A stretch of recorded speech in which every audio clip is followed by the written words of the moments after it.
This is the master key to wealth, and he has 4 steps. So I want to read through the 4 steps that Joseph Murphy discusses in the master key to wealth. The first step is to reason it out in your mind that God, or the life principle, or the living spirit, is the source of the universe, the galaxies in space, and everything you see. Whether you look at the stars in the sky, the mountains, the lakes, the deposits in the earth and the sea, or the animals and the plants, the life principle gave birth to you, and all the powers, qualities, and attributes of God are within you.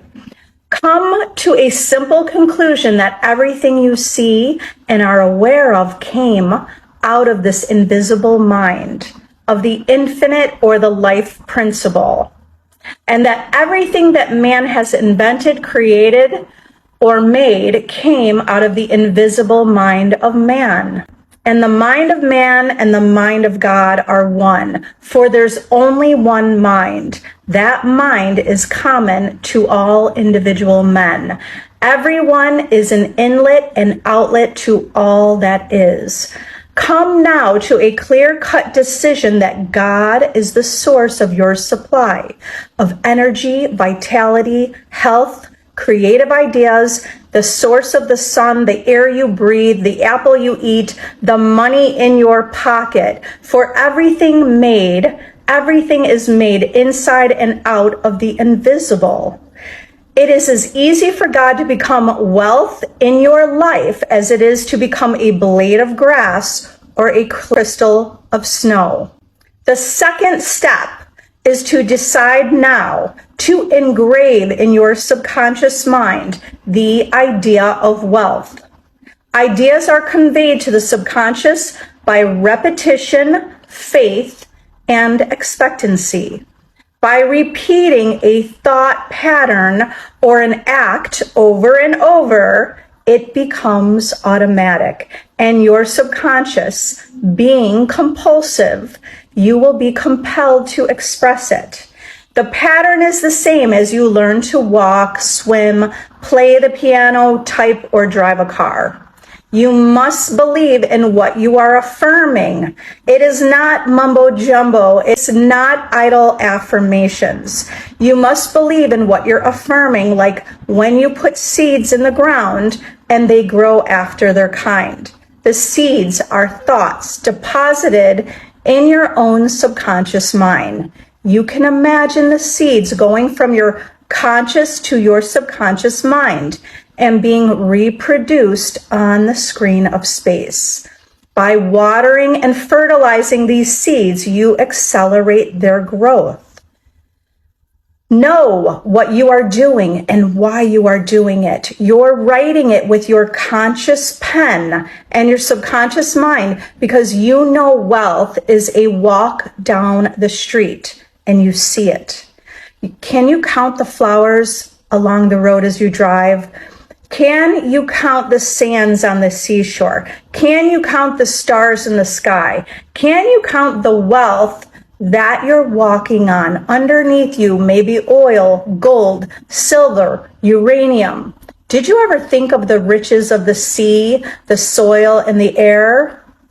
The third step is to repeat the following affirmations for about 5 minutes, night and morning. I am now writing in my subconscious mind the idea of God's wealth. God is the source of my supply, and I know God is the principle within me, and I know I am alive, and all my needs are met at every moment in time and point in space. God's wealth flows freely, joyously, ceaselessly into my experience, and I give thanks for God's riches forever circulating in my experience. And step 4, when thoughts of lack come to you, such as, I can't afford that trip, or I can't meet that note in the bank, or I can't pay that bill, never ever finish a negative statement about finances, this is mandatory. Reverse it immediately in your mind, affirming, God is my instant and everlasting supply, and that bill is paid in divine order. If a negative thought comes to you 50 times in 1 hour, reverse it each time by thinking and affirming, God is my instant supply, meeting that need right now. After a while, the thought of financial lack will lose all momentum, and you will find your subconscious is being conditioned to wealth. If you look at a new car, for example, never say, I can't buy that car, or I can't afford it.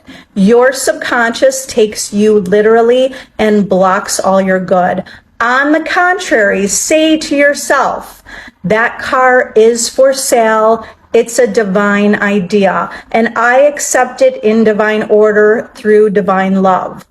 This is the master key to wealth. It is impossible for any sincere person to practice this technique and not have all the wealth he or she needs all the days of their life. Follow it, and you're setting the law of opulence in operation. It will work for you as well as anybody else. The law of mind is no respecter of persons. Your thoughts make you wealthy or poor. Choose the riches of life right here and now.